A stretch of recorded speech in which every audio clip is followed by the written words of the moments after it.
Welcome to the Future Thinkers Podcast. I'm Mike Gilliland. And I'm Yulia Ivanova. And this podcast is all about the future.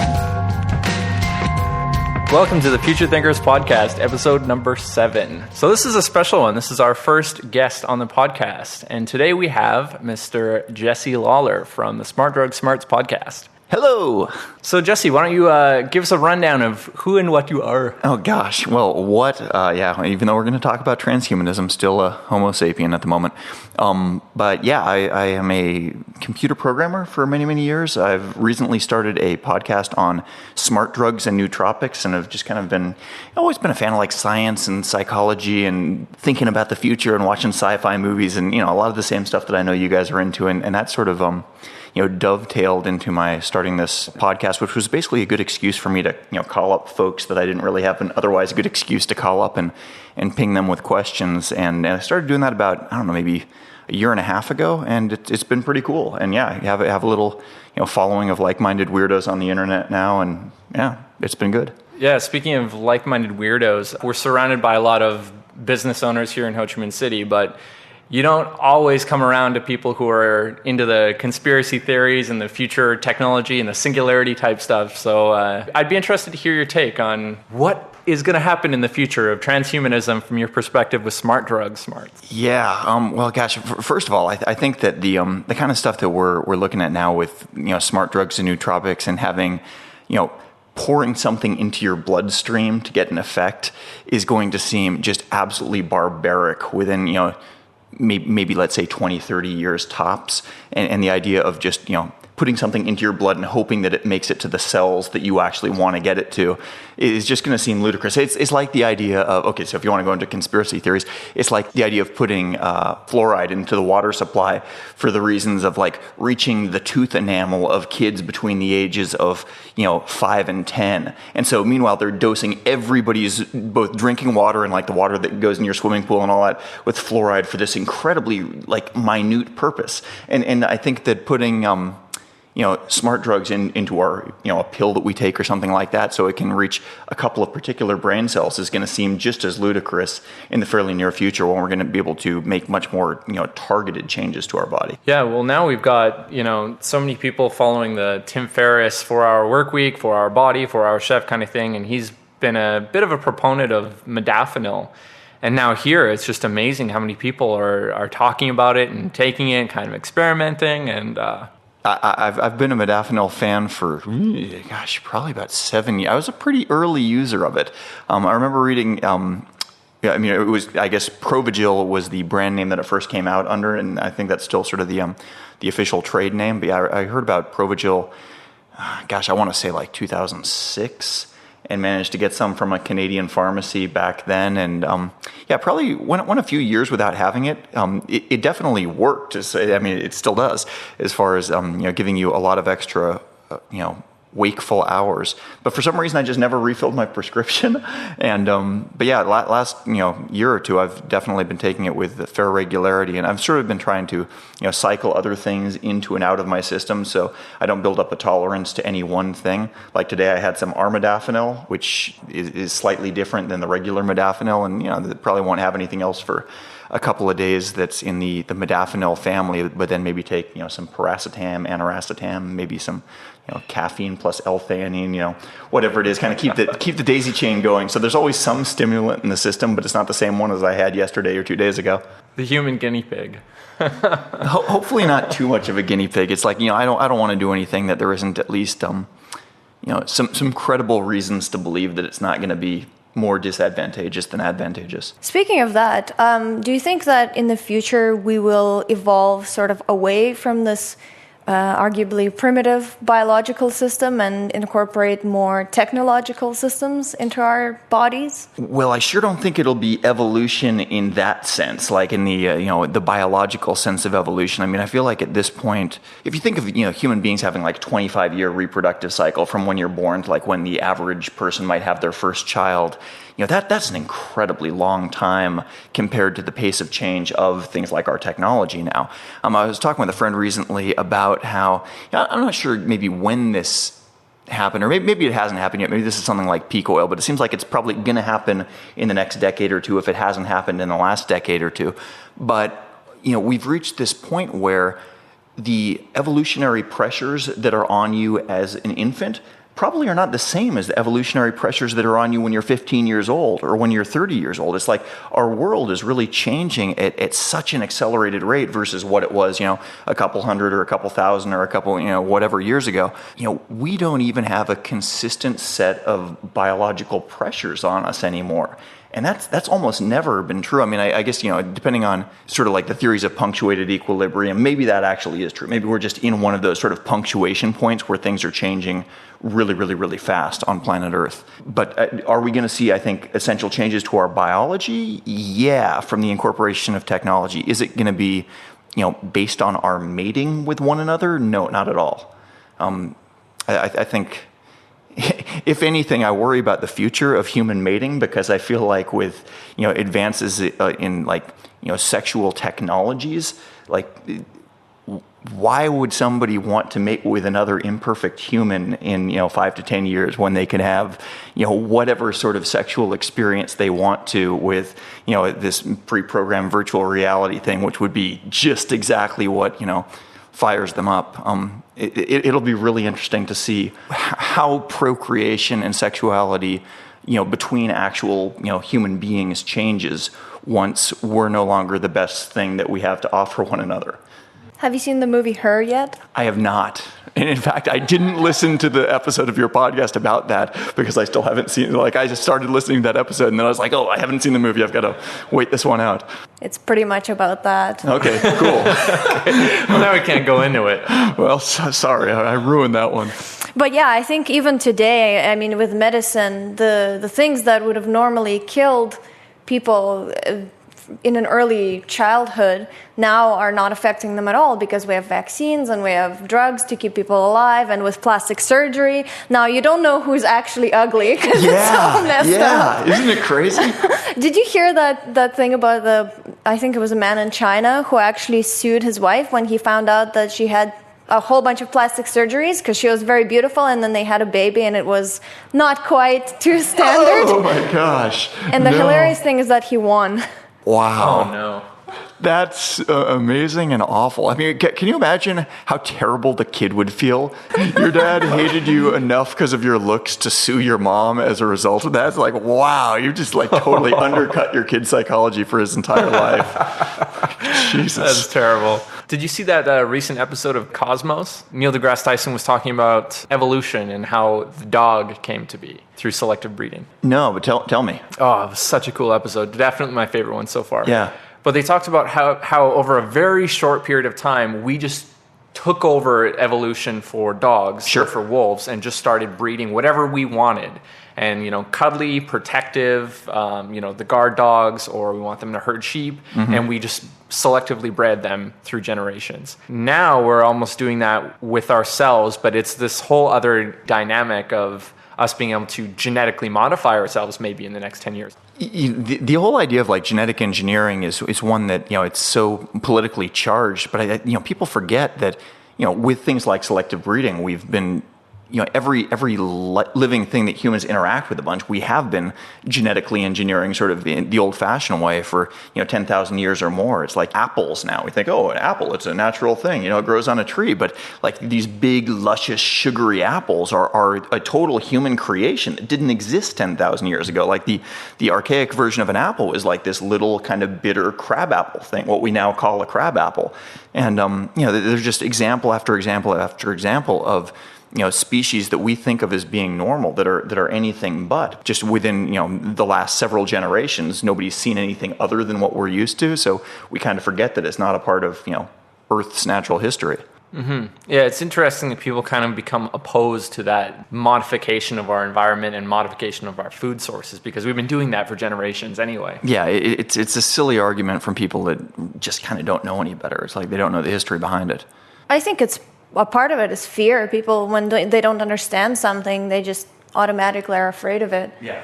I was going to move on to transhumanism from more of the modification perspective of, say, replacing limbs and doing that kind of thing. Maybe given the option, would you chop off a limb?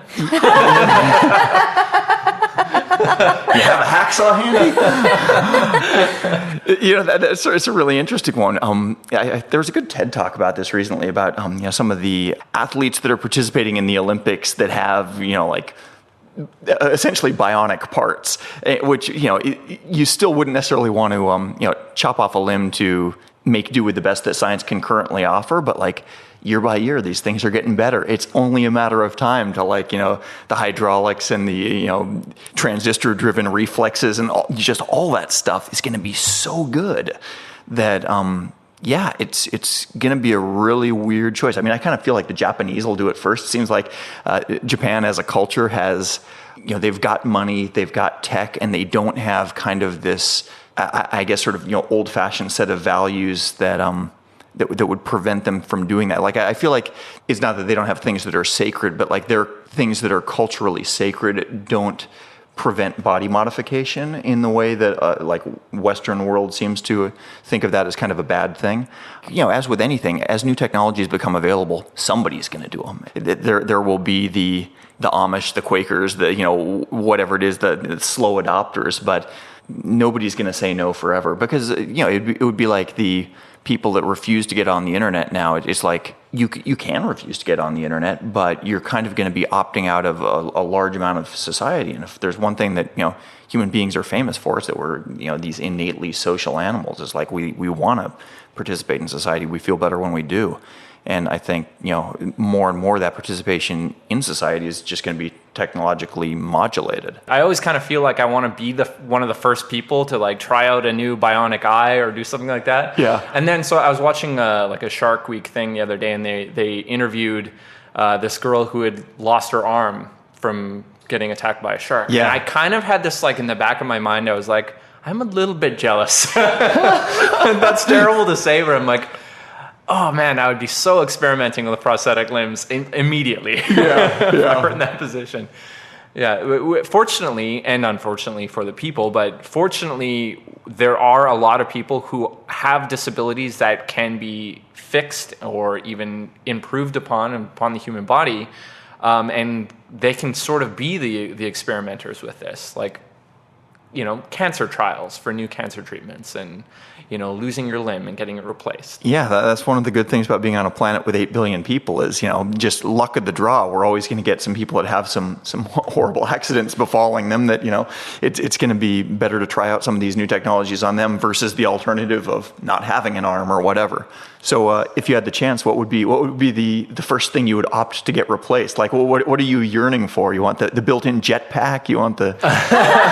No, I'm all about the virtual reality. So the idea of Oculus Rift and Google Glass is really, really intriguing to me. And eventually, I think we'll get to the contact lens point where we can have our augmented reality. And eventually, after that, I think we'll start replacing our eyes. So that's probably the most interesting thing. Because I imagine like, I don't know, I can't think of any movies, but some of those movies where you've got your heads-up display or video games. Like I imagine a video game display where I've got like my vital signs, I'm monitoring my body, I'm able to monitor my environment in ways that we can't even imagine. Yeah, it's like the Terminator vision from the original Terminator movies where you're scanning people, seeing what clothing size they have. And yeah, it like pops up people's Facebook profiles like right beside their head. Yeah, that'll be nuts. Privacy is probably going to get wiped out very near future. Well, I think privacy is, that's going to be one of these like interesting anachronisms. I think that kids that are probably, coming up nowadays, they don't have any expectation of privacy. It's like they haven't grown up in a world where they had a reason to expect that they would ever have privacy. And I just kind of think it's going to be a weird, quaint idea that like we might be like the last generation that kind of remembers even thinking it was an important thing. I totally agree. That's a really interesting way to think about it. Yeah, I think we're losing it, and I think we're the last people to really care that we're losing it. Right. Yeah, I think that's exactly right. It's like other people just be like, that was interesting that those people back who lived in the 20th century thought that was important. Mm-hmm. Your whole life is now cataloged, and I can't imagine going through adolescence now with Facebook And with all of these technologies around, where the stupidest things that come out of my mouth have a permanent record. Like I already have a podcast, and I'm a bit iffy about that. I'm 28. Like if I were 17 or 15 or 13, in front of a microphone or in front of on Facebook, it would be the worst. It would be the worst. But I think it's going to be one of these things that everybody realized, and everybody's realized that young people do stupid stuff. Drunk people do stupid stuff. Everybody does stupid stuff. Emotional people do stupid stuff. And, it's just going to be harder to, obfuscate that, pretend that those things never happen to you. Oh, other people do stupid stuff, but not me.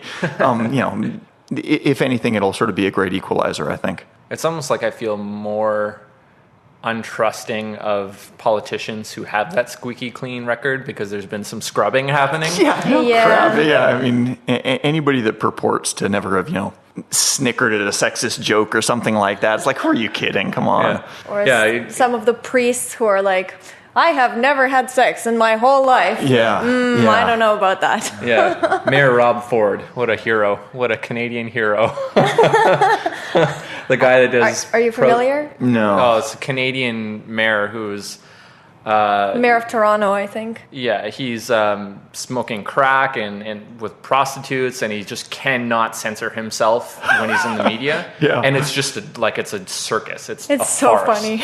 Wow. Look him up. He's ridiculous and embarrassing. Yeah, I've taken the cutting myself off from the media advice for the last 7 or 8 years. It's like basically anything that's important kind of makes its way to me eventually. Somebody tells me, it's like, if my head was on fire, somebody would let me know. Yeah, it's amazing how none of it really matters. None of it's urgent, is it? Yeah, exactly. It's like if it is urgent, you'll hear about it from something other than the newspaper or the 6 o'clock news. It's essentially just entertainment. Yeah.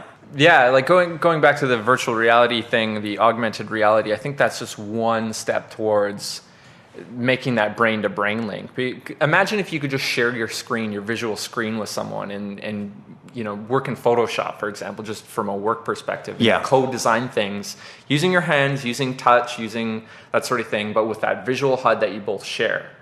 Like that's one step, I think, towards like reading each other's minds. Then we go to contact lenses, then we go, I don't know, brain-to-brain link, if that's possible. Yeah, I mean, it's just like when I hear that, and I mean, I consider myself a fairly pro-futurism sort of person, but that sounds scary to me. It's like, really?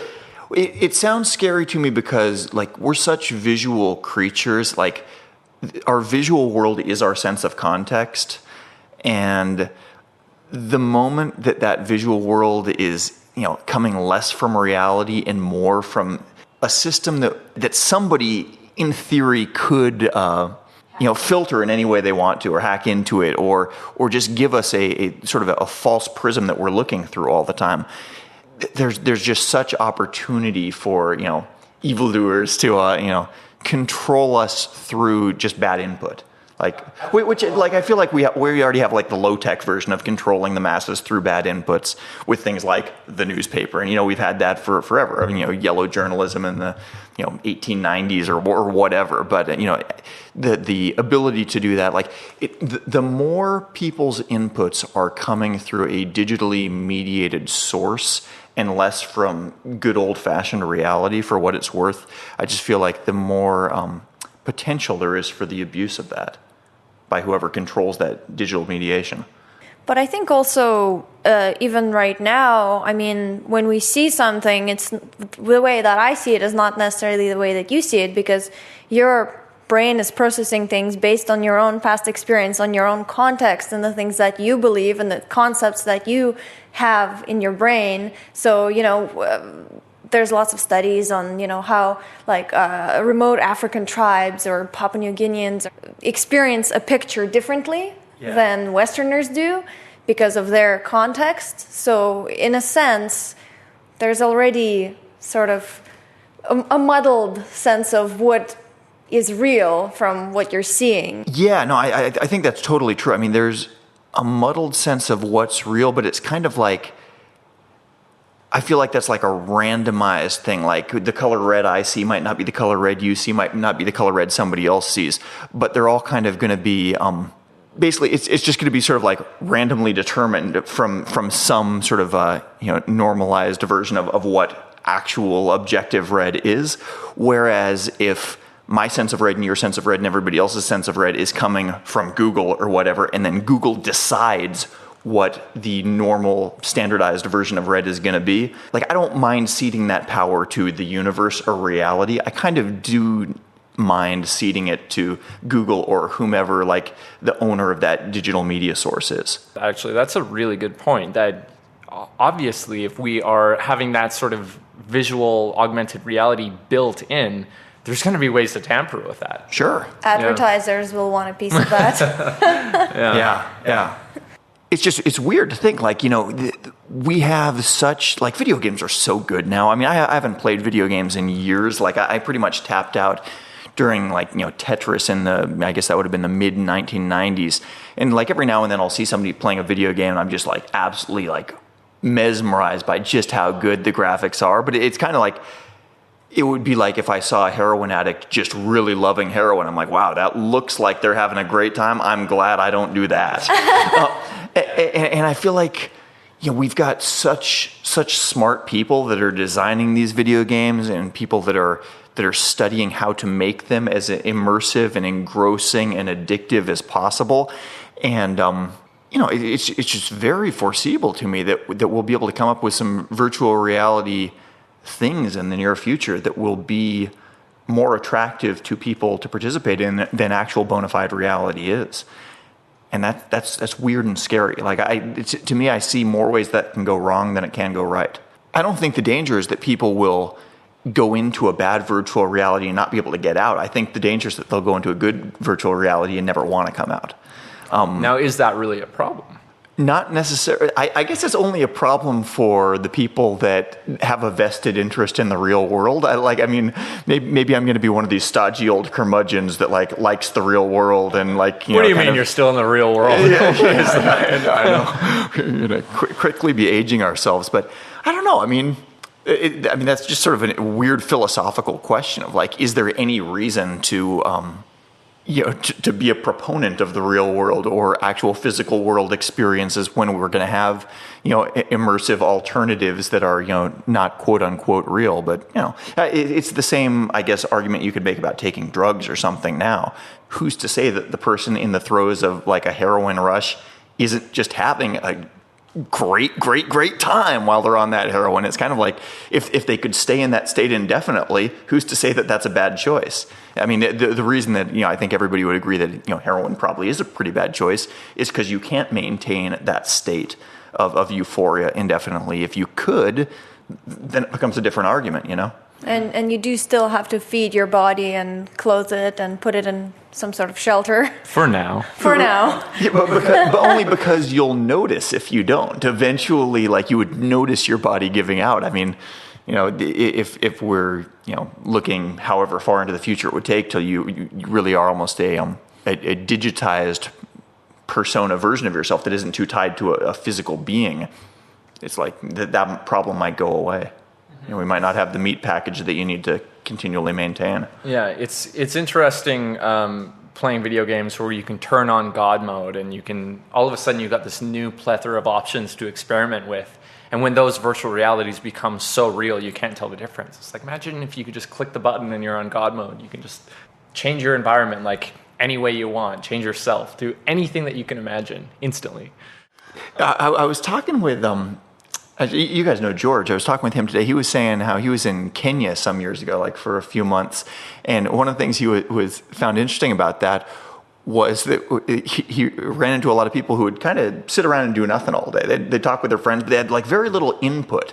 And he was amazed that they weren't bored, that they didn't seem bored, but it was kind of just because that was the environment they were used to. They didn't have a heck of a lot of inputs. Anyway, so what you were saying just made me think of, if you really could turn on God mode, if you were in, some virtual reality world where essentially, everything was at your fingertips, it was hard to stay challenged, it seemed like that would be almost a bad thing because, advancing to the next level would always be something you could do. It's like there wouldn't be the challenges of reality to kind of keep yourself motivated to push up against something, you know? Yeah, it is interesting when you stop cheating and play a game for real, the way the parameters are meant to be set, how you do get more long-term enjoyment out of it. And if we take the really out there suggestion that maybe this is just another extension of a virtual reality, and that these parameters and pains that we go through are maybe part of that system. Without the struggle, do we have nothing to enjoy anymore? Do we have no contrast to compare it to? Are you familiar with the simulated reality hypothesis? Yeah. I just heard this as a computer programmer. The one thing that I feel like he didn't mention is that pretty much almost all computer programs have bugs. And I'm not sure if your average reality simulation would necessarily be convincing to the people inside of it. It feels like that's like another like potential option. That it kind of like the whole like idea of the glitch in the Matrix, and that's what in the Matrix movies, that's what deja vu was. And I guess maybe there are things in reality that in our version of reality that we consider reality now that maybe do feel like glitches in the Matrix. Like, well, if I was going to design a universe that made sense, particle physics wouldn't work the way they do. That whole thing with the Schrodinger's cat, that just doesn't make any sense at all. Maybe that is the glitch in the Matrix that should give us a clue that this is just a imperfectly designed computer program. Or when we forget something that somebody else remembers vividly, or people who have schizophrenia or psychotic breaks. I mean, that could be glitches too. Like that node, it's broken. It just doesn't work. I would love that to be true. I would love to find that out. I mean, it's one of those things. Like, I guess maybe if you're lucky and you win the game, it would be what you find out when you die. And like the Christian ideal of Saint Peter would be like computer game saying, hey, congratulations, you advanced to become a chimpanzee on planet Xenon in the next life, or whatever. It's interesting that people think that in order to create an artificial intelligence, we have to reverse engineer the brain. And I think maybe like there is an intelligence algorithm, a self-propagating algorithm that once you've got the simple basic recipe, it goes out into the environment and experiences and grows and responds. And that, maybe the code to reality as well would function the same way. It seems simplistic enough that like the Big Bang would be that initial code and everything else is sort of self-propagating. There's a lot of studies going into that, us having a code or a single equation for intelligence. Oh, we've talked about this too in a previous episode. We are trying to maximize our future options in everything that we do. So we're always trying to maximize our future choice and not be confined. And he's made this simple algorithm. It's like the equivalent of E equals MC squared, and he's applied it to different software situations, virtual reality situations. And the software, without being told what to do, figures out what it needs to do in order to survive and maximize its future possibilities. So would that mean that committing suicide is like provably stupid?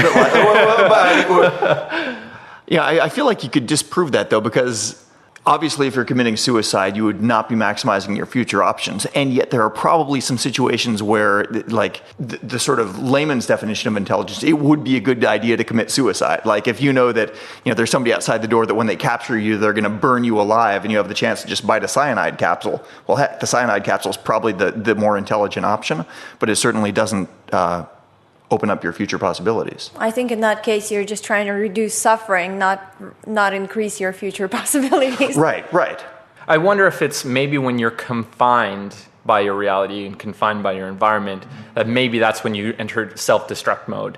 And that's most of the cases, I think, when suicide happens, is when your environment is confining you in some way and you don't feel like you're going to get out of that situation. Or at least you interpret your environment as confining you in some way. Yes. I feel like there's sort of two ways that there's more than two ways that the future could go, but like there's we'll have robots that will become so powerful that we will kind of become pets to them. Like here's something that I do believe is true.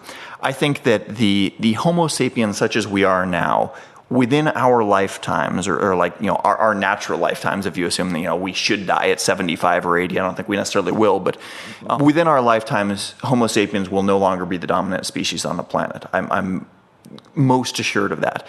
The question is, will the dominant species be, sort of a robot subsequent species that we build, or will it be something that we kind of opt into, sort of like a Borg-ish, transhuman-ish, half human, half robot-ish type thing.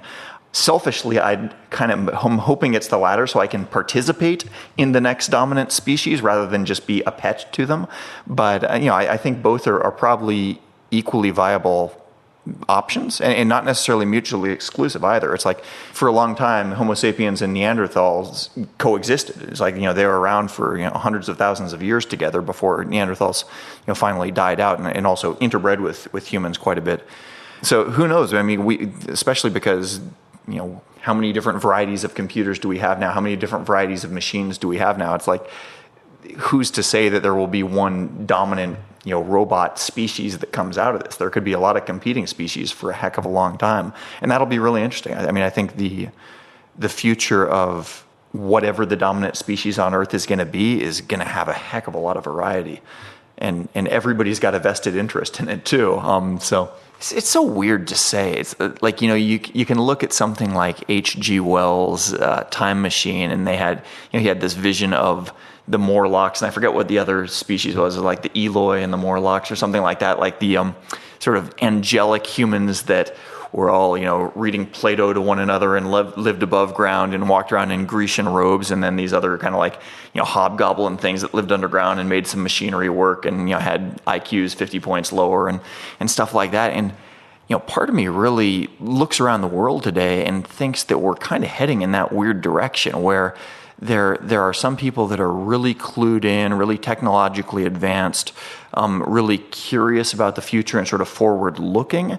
And being on the bleeding edge can be a dangerous place to be, but I feel like it's probably better than the alternative. Like the odds of having a good outcome being on the technological edge are better than being overly fearful and avoiding that.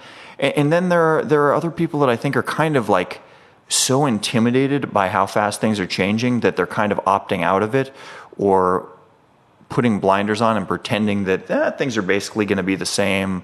My life will be kind of following the same path as my parents and grandparents. And I feel like if people sort of buy into that worldview, it will probably be true for them, but it won't necessarily be true for the other people that are sort of more aggressively looking towards the future. And I feel like the potential marriage of people and technology is going to change a significant subset of the population. Whether it will change the whole population, I don't know, but we could very reasonably look at some sort of like speciation event. I mean, it's like when animals of the same species, an island, breaks off from the mainland or whatever, and they, have to sort of go on parallel paths of evolution. It's like you wind up with different species after a long enough period of time. And, the same thing could happen certainly on a much more accelerated rate with humans just based on what we choose to technologically opt into or not, or can afford to opt into or not. But then on the other hand, the technology is always getting cheaper and faster, and Moore's law, if it keeps going at the same rate that it has been. I feel like it's more of an ability to scale. Can we scale education? And can we allow people to cover their basic needs and then decide what they want to go into after? And I think potentially we can do that for the entire planet in the future, in the near future, because, as you said, those technologies get cheaper and cheaper. There's always going to be another generation coming after, and I think we, in every generation, kind of assume this is what the world's like, this is what it's going to be like, and I'm going to teach my kids to be a certain way. But that's assuming the kid's going to listen to you, and it's not going to be responding more to the environment than it is to its parent. And I think if you are wanting to remain in the Amish, don't want to be part of technology, your kids might not. Like, you can't continue that mental framework. I don't think it's going to be possible to keep the blinders on. Right. I guess, like today, there are so few people that completely don't use technology. And from the standpoint of, like, look how fast we're moving with technology, 100 years from now, it's going to be a blink of an eye, really, between the people that are kind of afraid of it and when it's just the norm. It's just a short period of time where I think those people will cease to exist. There are too many benefits to joining the collective. Yeah, I mean, I'm sure when humans first mastered fire, there were probably people for whom fire was too much technology. Like, I feel a lot better with my meat cold or whatever, Fire is from the devil. Yeah, exactly. And, these ideas kind of sink in, I think, incrementally. And, right now people might be concerned about genetically modified food being a bad idea. And 30 years from now, when that's absolutely just the norm and that argument is over, there will be something else for people to be concerned about. I mean, there's always going to be sort of the technological laggards versus everybody else. But I mean, I guess the question is, will the people that are at the technological forefront reach like some breakaway point where they're pulling forward in what technology they're saying yes to at such a speed where it kind of like the bubble pulls into two bubbles rather than dragging everybody else along with them? I guess that's kind of what the idea of singularity is that you either join with the technology or you're left behind because it becomes too fast for you to even grasp. So given the option, would you upload your own brain to the network if that became an option in your lifetime? Yeah, I mean, I feel like this will be something that probably most people that grew up, in around our time feel like giving up an individuality that I could call my own would probably, I mean, it's too akin to dying. I wouldn't, if I felt like merging with the network was essentially the same as like giving up, my soul or whatever, the thing that is uniquely me, then I would essentially view that as kind of like a death and entering an afterlife sort of phase that I would be very hesitant, reticent, whatever, to say yes to, unless I felt, well, shucks, I'm already 150 years old. I've done all the biologically interesting things that I have any interest in doing, and it's okay to shuffle off this mortal coil for this technological, quote unquote afterlife.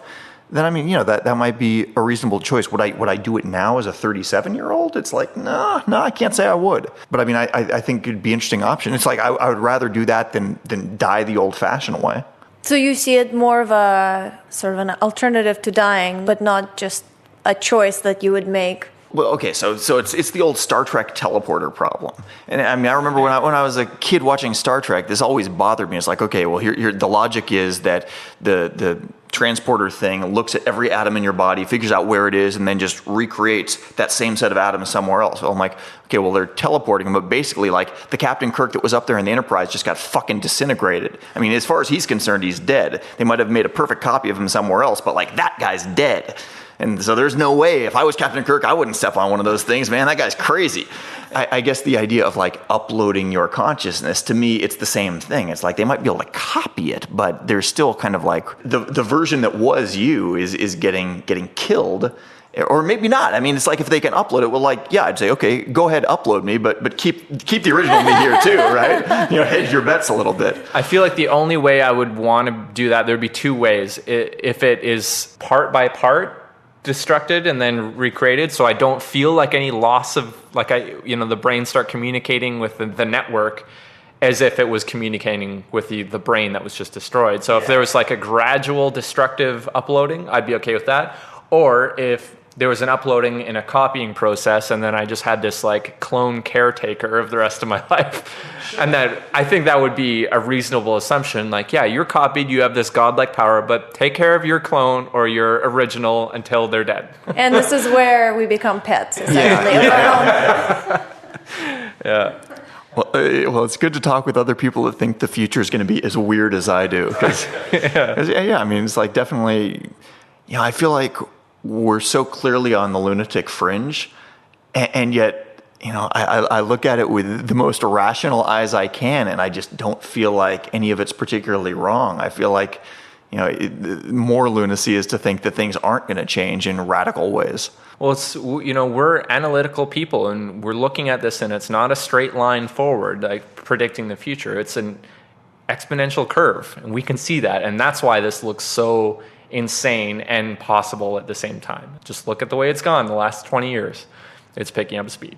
Yeah, I mean, honestly, the last 500 years. I mean, look at the last 500 years versus the last 500,000 years before that. And it's like, dude, something's going on here. It's good to see that there are fellow futurology geeks in random parts of the world. Yeah, there's probably more of us hidden out there somewhere. So yeah, if you want to check out any of Jesse's stuff, his podcast, his business, go to smartdrugsmarts.com. And if you guys want to get links to anything we mentioned in the show notes are at futurethinkers.org/episode 7. Thanks for listening. See you guys next time. Adios.